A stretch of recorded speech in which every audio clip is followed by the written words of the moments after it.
January 2024 has already come and gone, and we are in now February, the month I'm actually getting married. So congrats to me, celebration, yes.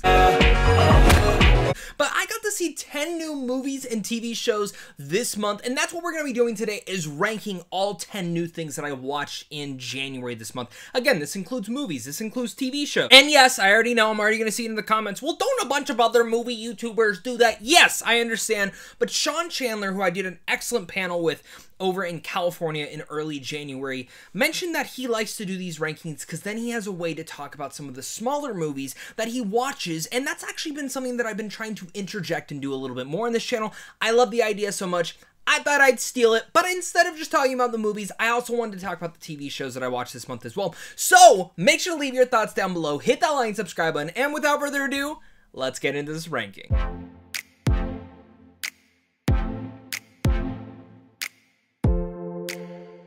Coming down on my number 10 is Mean Girls the Musical. Now, I understand there is a fan base out there, but the more and more I've thought about this movie, the less I like it, but also I've really come to the term of this is the first movie where I don't get it. I think I'm too old for this movie. There's definitely some bright spots in the Mean Girls the Musical movie, but other than that, I don't ever see myself personally going back to this movie. If I'm gonna go back to Mean Girls, I'm just gonna go back and watch the original. I think one of my biggest issues, honestly, with the movie, to kind of get that out of the way, is that Andrea Rice, who I'm a major fan of, I think she's awesome in a lot of the things I've watched her in, I just don't think she really worked in the main lead here. I think some of that can be some of her singing. I don't think she's the strongest singer. Again, maybe that was a personal choice of the film, but when you have Renee Rapp as Regina George, who is an icon, may I say the least, she's freaking incredible in this. And even the likes of the lady who plays Moana, I love her. She plays Janice in here. I can't remember her name off the top of my head, but she's phenomenal. Her and Renee Rapp completely stole the entire film, and even some of the other side characters did as well. I just expected a little bit more from here. I didn't laugh all too much. I thought the music was fine.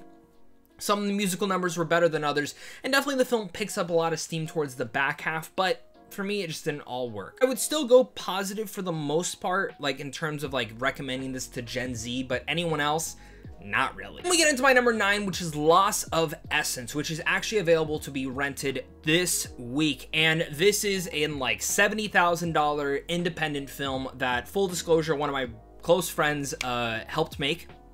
And it's a unique one, to say the least. And I say that because it's a dramedy about a bunch of filmmakers flocking to the woods to direct their first feature, and the crew suffers some weird stuff going on. And I'm not saying weird in terms of horror, because when you think that, you think of Blair Witch and things, but it really just a hard day at work. And if you've ever gone out and made a film and you spend all day doing something and then one little thing sets off someone, it can really ruin the entire day.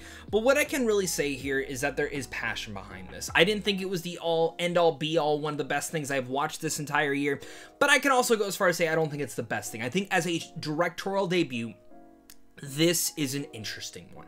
This is one that I can see potential, I can see promise, I can see really great stuff in here in terms of the acting and the directing. It really comes down to the length and the actual story being told here.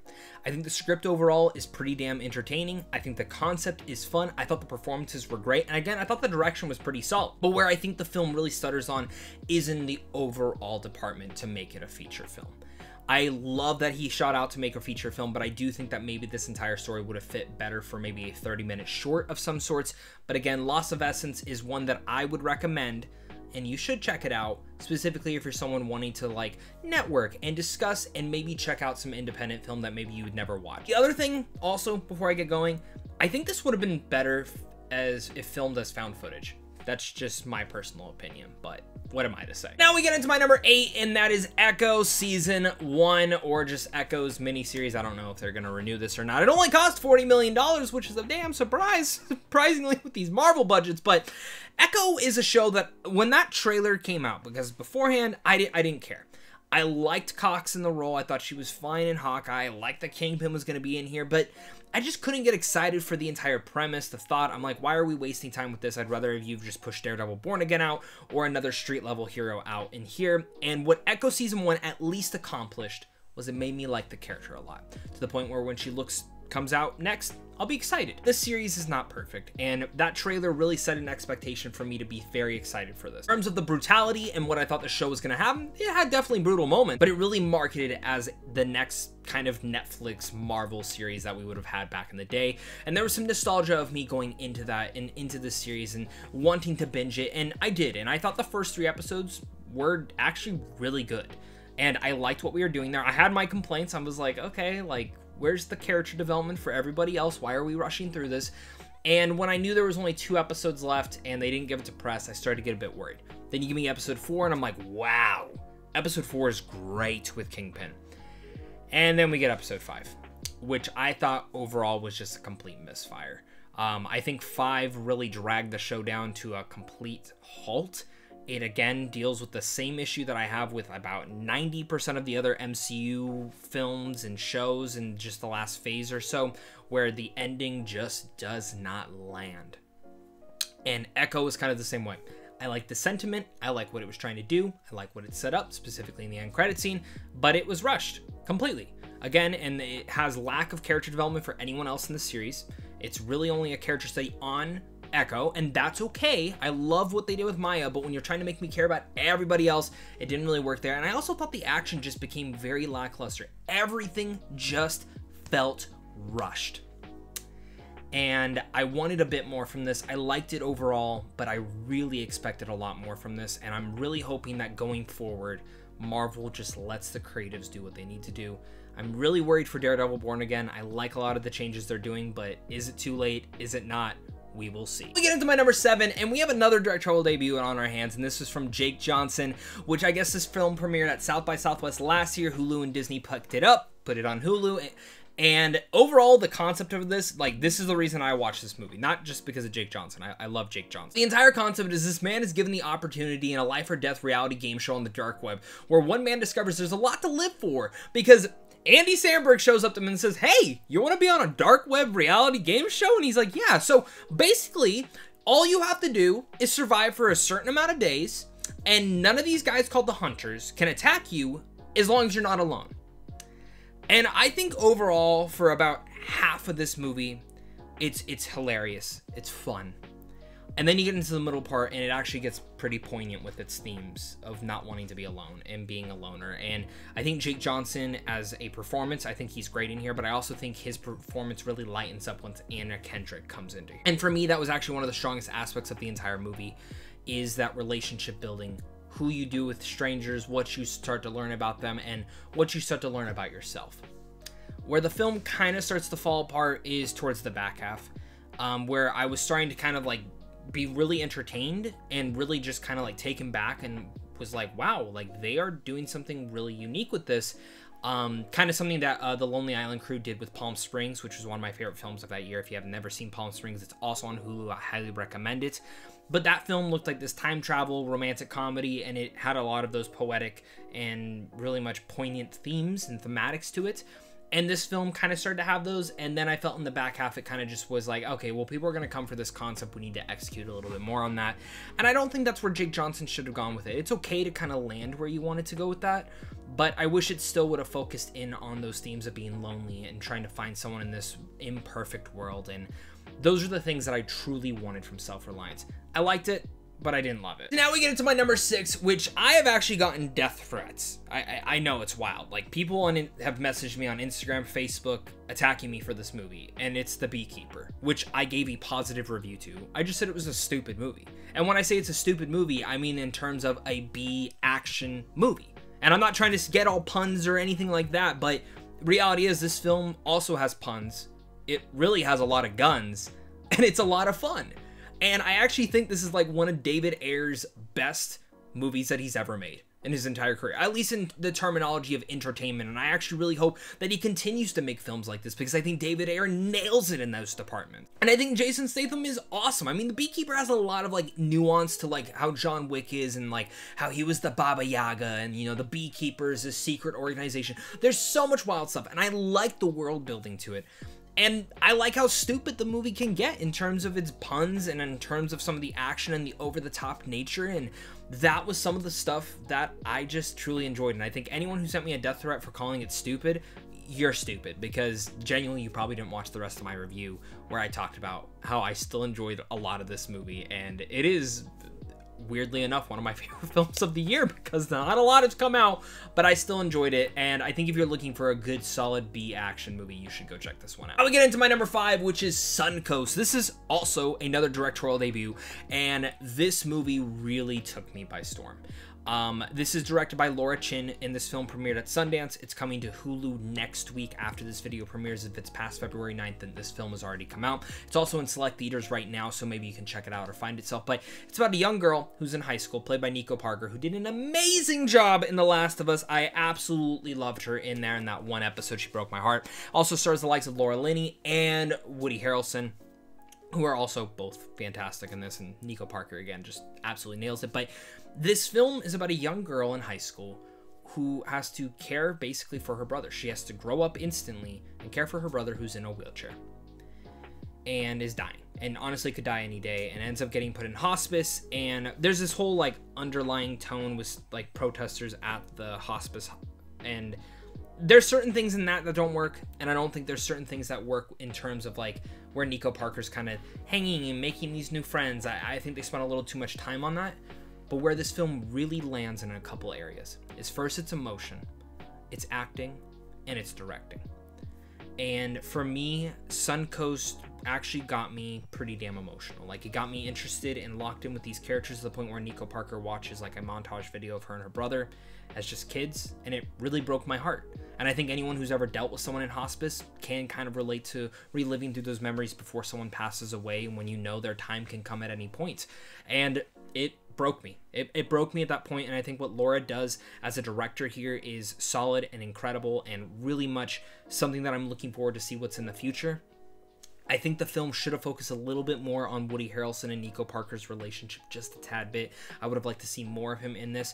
And also, like, I just think some of the other added elements just didn't really fit. It added to the world, it added to what's going on, and obviously this is like a semi-true story to Laura's life, but I would have liked to just kind of had something a little bit more in there. Personally, just had more time with the characters, because that's what I was such a big fan of. Now we get into my number 4, and that is Create or Die, another indie film, which is actually an independent documentary directed by Sarah Massey. Now, full disclosure again, never met Sarah, but she is friends with one of my closest friends, and he sent it on over to me, and he's like, I really think you should watch this. I think you'd love it. And I have to say, this is coming from someone who does not like documentaries. I really am very nitpicky with them. Sometimes I think they're all the same, and specifically in this crime era where there's so many crime junkie podcasts and crime junkie documentaries, my fiance's obsessed with them, and that's cool. I like listening to them, but I just think there's an influx of them, and sometimes they don't try to be creative like the Michael J. Fox one that we got last year. And Create or Die is a documentary that may not do anything super flashy, but it is one that instantly locked me into the concept. Can you imagine one man who loves making movies, but genuinely knows that maybe he does not make the best movies, and in some ways, maybe even calls them the worst movies ever made? But this guy is dedicated to telling this. He's aware of all the poor reception, but he's dedicated to making a movie a year and learning the process, getting better with each movie.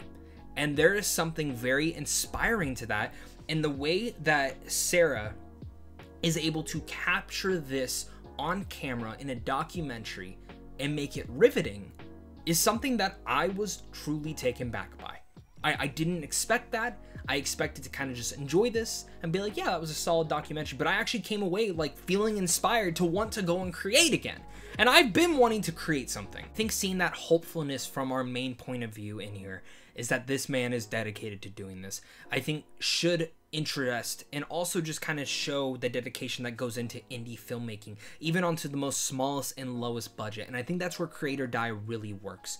And I think, again, if you're someone who wants to feel inspired and wants to get creative, this is a film that you should honestly check out and rent. I really was taken back by this. Again, doesn't do anything new with the documentary genre. Again, some people might even look at it and be like, oh, like this kind of seems like behind the scenes of certain films he would have made, but for me, it was a little bit more of that because of the amount of story and the amount of things that everyone involved that was being interviewed in the documentary, you could tell the passion of what they wanted to do with the filmmaking space. Specifically the main person, David Axe. I was really surprised by Create or Die, and I would highly recommend it. Now we get into my number 3, and this is a movie that comes out this weekend, and it technically is a February movie, but I'm counting it on this list because I got to watch it in January, and that is Argyle. Now, this movie has been getting really bad reviews, and I, for the most part, understand it. This is a really bombastic, bonkers, insane spy thriller that's kind of a love letter to the entire spy genre and what other movies have come beforehand, while even infusing the typical Matthew Vaughn style. And I had a blast with it. I was so entertained by it. Maybe it is overly long. That is the truth. I discussed it in my review.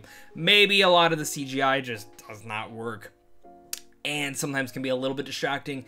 And also, maybe there is one too many twists in here. It does feel like they're throwing a lot at the kitchen sink. But man, I would deny if I did not have a smile, a stupid big grin on my face the entire time watching this film. Laughing, like if you have a friend or a family member that goes and sees you with this, and you can laugh at like, oh my god, that twist I saw coming, but like the way they kind of revelated it's a blast. And it has some amazing action set pieces, which you expect from Matthew Vaughn. Like if you've ever seen like Kingsman or Kick-Ass, like he's just so stylized on that, and he does it great here. Sam Rockwell is the spy that I never knew I wanted in a movie. Bryce Dallas Howard is excellent. This is probably one of my favorite roles of her. This film really just charmed me to no end. And the way that they really spliced together the story, like the fact that it's like, if you don't know, Argyle, there's a whole mystery of like who actually wrote the book and also who is the agent Argyle. But Argyle is a book inside this movie that an author wrote and then ends up getting put into like the whole spy situation because she's apparently predicting things that are happening in the real world. And what I love with how they've made this is they'll show certain things happening in the book that are Henry Cavill, who is Argyle in the book. But then it goes to the real world scenario, and the editing between the both are great. A lot of that also goes down to the action set pieces and what they kind of do with from Bryce Dallas Howard's perspective. I was just very surprised by Argyle, and I highly recommend it. Then we get into my number 2. My top 2 are actually television shows, and at my number 2, it is Ted the TV series. I cannot believe that this was even good, or the fact that it's actually great. The reason that I say that Ted is so great is because, personally for me, the original Ted films, I think are just absolutely hilarious. The first film has this heartwarming story that's also hilarious, and the second one I think is actually funnier, but definitely has a little bit more of a messier story. And the terminology, I'm not gonna lie, like I was a little bit like rolling my eyes, like just do a Ted 3. Why are we doing a TV show going back to the high school days of John Bennett and Ted? And man, was I wrong. It is at times live action Family Guy, but in a way it's a love letter to 90s sitcoms with a rated R style to it, and of course Seth MacFarlane's touch, and he just nails the essence of the character Ted. I think Ted is actually my favorite character that Seth MacFarlane has ever created. I've watched countless things that he is. It's like one of the things that I could throw on at any point and just have fun watching, whether it's Family Guy, American Dad, The Cleveland Show, you can go on and on from there, but Ted is just, for me, the pivotal character. He has so much fun in this, the mocap, all that. And when it comes to me actually looking at the show, the only 2 issues that I have is 1, I think some episodes are way too damn long. And 2, I found that a couple characters kind of speak like it's modern day. Like what they're like, that's not right to say. And I'm like, okay, like I get it, but I don't think it was completely needed, even though I did end up liking the cousin character. I think she really works out in the later half of the show. I just was pleasantly surprised by Ted. I cannot believe how good this show is and how much of a smile it put on my face the entire time. And again, it does have those heartwarming elements from the first movie, which I think was lacking in the second one. But the kid that they got to play, a young John Bennett, is phenomenal in here. Ted and his relationship are great. The jokes are great. The Halloween episode is probably my favorite. The whole apple pie thing just still has me laughing my ass off to today. But my number 1 of the month that I watched this about 2-3 weeks ago, and it actually premieres this week as well, and that is the Mr. and Mrs. Smith Show, starring the likes of Donald Glover, also written by him. And I'm not gonna lie, I really wasn't that excited for this, and that says a lot because I'm a huge fan of Childish Gambino, Don Glover, whichever we want to say. I love his music, I love his writing in Atlanta, and I'm like, really? This is what you're putting your energy towards? And man, was I wrong. I got the screeners, I put them off for a while, and then I was like, you know what, I need content, I need to watch something, I'll just watch them all right now. And I was like, okay, I'll do 2 a day up until like a couple days before the embargo, and then I'll review it and make my review. I binged the entire show in one sitting. The original idea, and I like the original movie for what it is, but this idea really, while it has some good action scenes for sure, it really narrows in and focuses in on an actual relationship. What happens if these two were strangers that got paired together in a military operation and now have to be married? How does that work? Where do you go with that? And every episode is a milestone in their relationship, also within the days of them being a spy and that being their job. So you do get good action in here. You get great humor as well knitted throughout here. But the thing that hooked me from episode to episode was watching these two and their milestones and their relationships, all leading up to the finale of this. And I think this is such an excellent binge. I was completely impressed with the show. I love the writing in here. The only issue, honestly, if you haven't watched my full review yet, the only thing that kept me from going out of 10 out of 10 was the way that it ended. They've said that this is a season 1. I hope it gets another season. And part of me likes where it ended, but part of me feels like it's a little bit too abrupt and I need a tad bit more. I love these two and I can't wait to see more. Hopefully, this is my favorite thing I've watched so far for the year, and I think a lot of you guys are going to completely enjoy this. That's my ranking of every new movie and TV show I watched in the month of January. Make sure to leave your thoughts down below. Hit that like and subscribe button. Cannot wait to read what you guys watched this month. What new movies did I happen to miss, or what new TV shows did I happen to miss? And like I mentioned, this is going to be a new segment every single month, so do look forward to it. I can't wait to tune in for this. And of course, guys, until next time, stay classy.